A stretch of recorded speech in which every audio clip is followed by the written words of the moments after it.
if McConnell loses, there's no chance Republicans win back the Senate. They have to win a net of 6 seats to take back the Senate.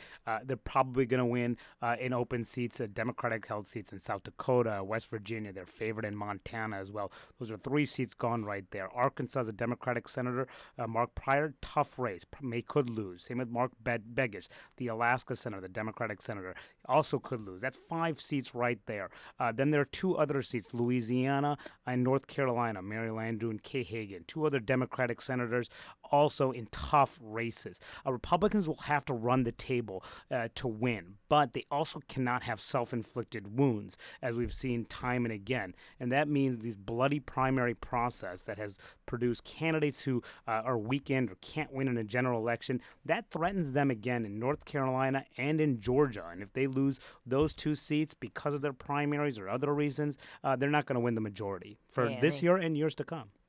I think that when people are talking about 2014, unfortunately now we're also talking about 2016, and how people are situating themselves within the parties, I think, is the most fascinating thing to watch. Of course, the Tea Party resurgence in the Republican Party, we've known about it for years. We've been watching it for years. It continues to play out. But I think watching Democrats and who's positioning themselves to the left of the Obama administration is going to be absolutely fascinating. What about Wyoming? Naftali. Well, that's obviously a very interesting race because a daughter of a sort of major figure in the Republican Party, former Vice President Cheney, is challenging a sitting Republican senator. That's a pretty unusual thing, and obviously the subject of gay marriage has sort of erupted there. But also, locally, Mike Enzi, the incumbent senator, is a fairly well-liked guy, and sort of coming in with both guns blazing, going after a guy who's been around a long time, isn't necessarily being greeted in a positive way. But, I mean, just to make a broader point, I'm sort of struck by how similar the landscape is to the last 2 elections.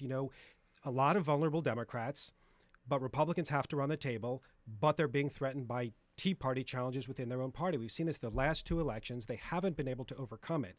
So whether either the party or the landscape has changed sufficiently for them to do better this time, I think is going to be very interesting. And that is why Republicans know they have to win this cycle, because when you look at the map in future election cycles in 16 and 18, it gets much, much more difficult for them to win the majority. They have to win it now. So